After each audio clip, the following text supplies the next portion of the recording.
peta baratnya disebut Mesopotamia.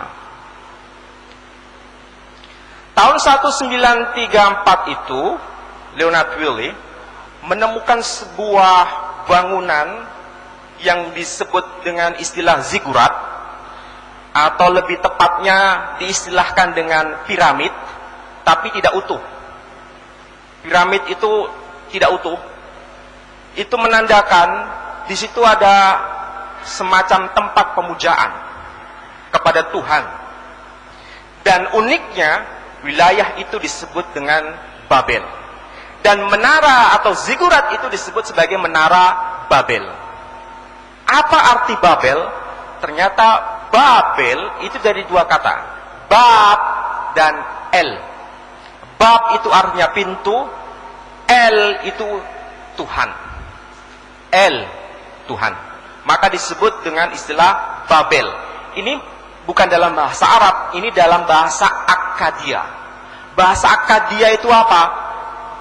Kalau boleh saya jelaskan, bahasa Akkadia itu bahasa nenek moyang dari bahasa Arab.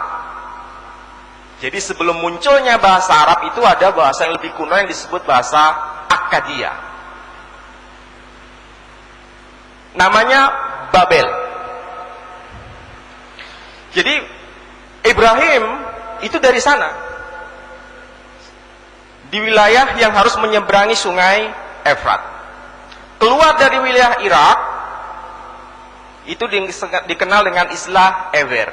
Ewer itu artinya menyeberang, pindah. Menyeberang melalui apa? Melalui sungai Efrat. Maka melanglang buanalah beliau ke Palestina, kemudian ke Mesir, kemudian ke tanah Saudi Arabia, dan akhirnya kembali ke Palestina dan meninggal di sana di kota yang sekarang disebut dengan kota Hebron. Di situ ada Masjid Hebron. Jadi asal usulnya itu di wilayah Irak Selatan. Sampai sekarang bukti-bukti autentik tentang sosok manusia suci yang bernama Ibrahim itu ada di sana.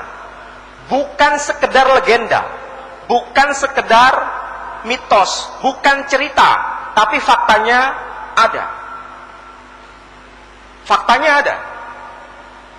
Bagaimana bisa membuktikan? Secara arkeologi, dulu memang bapak-bapaknya Ibrahim itu konon hanya merupakan cerita atau legenda.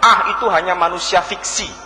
Itu hanya cerita mitos, bukan manusia yang betulan. Sehingga bapaknya pun hanya rekayasa. Tetapi dengan temuan arkeologi di Irak Selatan, pada lempengan tanah liat, tapi sudah menua. Kalau di sini mungkin bisa dilihat. Nah, seperti ini. Lempengan-lempengan seperti ini, tanah liat seperti ini, tulisannya itu seperti huruf paku. Sampai sekarang ini terpelihara di Irak Selatan. Tidak dihancurkan. Untuk menjadi apa? Menjadi bukti bahwa pada zaman Ibrahim betul-betul sudah ada penyebaran ilmu dan beliau hidup pada masa keilmuan pada zamannya. Ini terbukti. Jadi kalau lebih konkretnya tulisannya seperti apa? Seperti ini tulisannya. Jadi Ibrahim jangan dibayangkan mengenal tulisan Arab seperti membaca Bismillahirrahmanirrahim. Tidak. Tapi yang beliau kenal adalah tulisan seperti ini. Jadi berkembang tulisan-tulisan itu. Ini menjadi bukti, menjadi monumen hidup bahwa Ibrahim adalah sosok manusia yang benar-benar ada pada waktu itu. Dan lempengan-lempengan tanah liat seperti ini, itu ada tulisan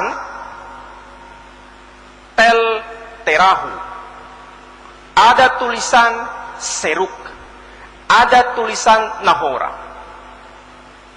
Ternyata ini mirip dengan dokumen Yahudi yang menyebut bapaknya Ibrahim adalah Terah, bukan Azar. Azar itu pamannya, sedangkan bapaknya adalah Terah. Jadi nama bapaknya Terah, ternyata dalam lempengan tanah liat ini tertulis kata Tel Terahu. Berarti ini betul-betul adalah tokoh yang pernah hidup. Kemudian Seruk. Tadi saya sebut itu adalah bapaknya dari Terah. Nahor juga begitu.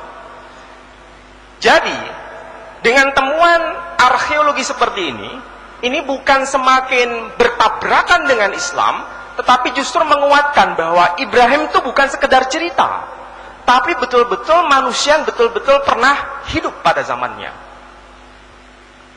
Bahkan, bagaimana mungkin Ibrahim yang orang Irak Selatan, yang dulu namanya Babel, bisa ketemu dengan Fir'aun yang ada di Mesir, yang bahasanya bukan bahasa seperti ini, tapi bahasanya menggunakan huruf hieroglif. Tapi kenapa bisa komunikasi? Ternyata dengan temuan arkeologi, tulisan seperti ini ditemukan di Mesir, ditemukan di Palestina. Uniknya, isinya terkait dengan dagang. Para ahli kemudian menyimpulkan, kalau begitu bahasa Ibrahim yang asalnya dari Irak Selatan atau yang disebut Mesopotamia atau Babel, berarti menjadi bahasa internasional yang dipakai di Mesir, juga dipakai di Palestina, dibuktikan sebagai bahasa perdagangan. Sehingga tidak salah Sayyidah Hajar bisa komunikasi dengan Ibrahim. Dengan bahasa apa? Bukan dengan bahasa Mesir, pasti dengan menggunakan bahasa Mesopotamia atau bahasa Babel tadi. Lahirlah kemudian Nabi Ismail. Dari Nabi Ismail nanti muncullah yang disebut dengan bahasa Arab tadi.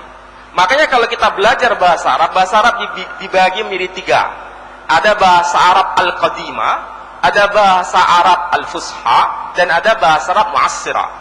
Bahasa Arab Al-Qadimah itu tidak seperti yang kita baca sekarang. Contoh yang paling konkret bahasa Arab Al-Qadimah dalam Quran itu tulisan il. Jadi ada Ismail, Babil, Mikhail, Jibril, il. Ini bukti otentik. Bahasa Arab yang disebut sebagai bahasa Arab Al-Qadimah. Kalau yang Al-Fusha itu yang dalam kitab-kitab pesantren itu. Kalau Mu'assirah itu yang ya versi Mesir, itu kan agak susah kalau menyebut huruf Qaf. Pasti bergeser menjadi alif. Ya habibi anti fi albi. Jadi qalbi itu jadi albi. Nah, itu yang Mu'assirah. Jadi kalau belajar mengenai ini, mau tidak mau semakin terang benderang bagaimana mempelajari Al-Quran itu supaya lebih komprehensif. Nah, jadi asal usul agama yang paling sentral itu dari Irak Selatan, yang nama kota itu disebut sebagai Babel. Kotanya dulu lebih spesifik itu disebut sebagai Ur. Itu kota asal dari Ibrahim. Sekarang di Irak nama ini bergeser menjadi Uri. Jadi nama lamanya itu Ur, sekarang menjadi Uri. Itu sekitar 14 km dari kota Nasiria di wilayah Irak Selatan. Dokumen ini nggak dihilangkan, dan kita juga menyesalkan dokumen-dokumen tentang kenabian Nabi kita Muhammad Sallallahu Alaihi Wasallam di Saudi Arabia hancur berantakan sekarang karena dimungkinkan dianggap sebagai kesyirikan. Jadi tempat kelahiran Nabi sudah nggak ada bekasnya. Tempat Nabi yang usia 12 tahun dipelihara di rumah Abu Talib, rumah Abu Talib sekarang menjadi WC. Kemudian rumah Sayyidah Khadijah Al-Kubra itu usia yang sekian tahun sampai beliau berputra sudah jadi WC juga. Jadi kalau kita mau melihat peninggalan Nabi Ibrahim bisa disaksikan di Irak sampai sekarang. Tapi menyaksikan peninggalan Nabi Muhammad Sallallahu Alaihi Wasallam hilang, nggak ada bekasnya. Sehingga tidak salah bila ada orang Muhammad itu hanya legenda. Mana bukti otentiknya? Nggak ada. Kecuali hanya Ka'bah itu saja. Ka'bah bukan terkait langsung dengan kesejarahan Nabi Muhammad. Nah, jadi paling tidak dengan studi sejarah seperti ini itu semakin membangkitkan kita untuk mengenal siapa itu Ibrahim. Jadi pada masa Ibrahim itu sudah mengenal mengenai Tuhan, sudah mengenal mengenai siapa yang disembah, tapi namanya adalah El, tidak dengan nama Allah. Allah itu baru muncul era-era bahasa Arab. Jadi El, lengkapnya Ilu. Nah, konsep Tuhan pada masa Ibrahim itu mirip seperti sebelum kelahiran Nabi kita. Kalau pada masa kelahiran Nabi kita, Allah itu dianggap sebagai kepala para dewa. Kepala para dewa yang tidak ada wujudnya, yang tidak bisa dipatungkan, yang tidak bisa digambarkan. Jadi tidak ada namanya patung Allah, itu tidak ada, karena tidak bisa dikonkretkan. Tapi sifat-sifat Allah itu dikonkretkan. Jadi sifat Allah salah satunya Al-Aziz, itu dipatungkan menjadi Al-Uzza. Jadi patungnya betul-betul perkasa. Nah, konsep seperti inilah yang terjadi pada masa Nabi kita. Sedangkan pada masa Ibrahim, faktanya hampir sama. Jadi Il atau Ilu itu sebetulnya Tuhan, tapi dianggapnya sebagai kepala para dewa yang tidak dipatungkan dan tidak bisa digambarkan. Tapi salah satu sifat Tuhan sebagai pencipta itu dalam bahasa Akadia disebut Marduk. Maka disebut ada Ilu Marduk, Tuhan yang disebut dengan istilah kalau bahasa Arabnya Al-Khaliq. Itu ada patungnya sendiri. Hal yang seperti ini yang kemudian dihancurkan oleh Ibrahim. Jadi sifat-sifat Tuhan yang seharusnya tidak boleh dikonkretkan, dihancurkan, dikembalikan pada asal yang tidak bisa dipatungkan. Tapi dengan nama Ilu, bukan Allah. Nah, fakta konkret ini masih bisa dilacak dalam Al-Quran. Kalau memang betul Nabi Ibrahim menyebutnya dengan kata Ilu. Ternyata beliau memberikan nama pada putranya dengan nama Ismail. Il itu bukti konkret bahwa masa Ibrahim menggunakan istilah Ilu untuk menyebut Dia yang maha mutlak, Al-Wujud. Al-Wujud itu yang disebut dengan istilah Ilu. Jadi tidak dengan istilah Allah. Istilah Allah baru muncul kemudian. Nah, fakta yang hampir mirip, kalau betul bahwa Nabi Ibrahim dengan mengucapkan kata Ilu, ternyata nama yang muncul dalam kitab Taurat atau Taurat itu dengan bergeser bukan I tapi pakai E, L. Jadi ada kata Gabriel, Yisrael, Mihael, Daniel, Babel. Jadi L. Kalau Arab masih tetap kelihatan Il, tapi kalau dalam bahasa Ibrani menjadi L. Sementara asal usul nama Allah dalam bahasa Arab itu ada yang mengatakan itu mustarak, ada yang mengatakan ghair mustarak. Jadi ada yang mengatakan tidak punya asal usul, ada yang mengatakan punya asal usul. Tapi kalau mengatakan tidak punya asal usul, berarti nama itu tidak punya makna. Dan itu problem. Apakah mungkin Tuhan yang pencipta segala-galanya ini mengenalkan nama tanpa makna? Dan itu sangat mustahil. Kalau mengenalkan nama dengan nama Allah, nama itu kan sebetulnya ekspresi dari bahasa. Iya kan? Nama itu ekspresi dari bahasa. Sementara bahasa itu pasti ciptaan Allah. Tidak mungkin munculnya bersamaan dengan keberadaan Allah. Hatta bahkan apakah ketika menyebut nama Allah yang saudara pahami Allah itu sebagai lafaz atau sebagai nama atau sebagai sang pemilik nama?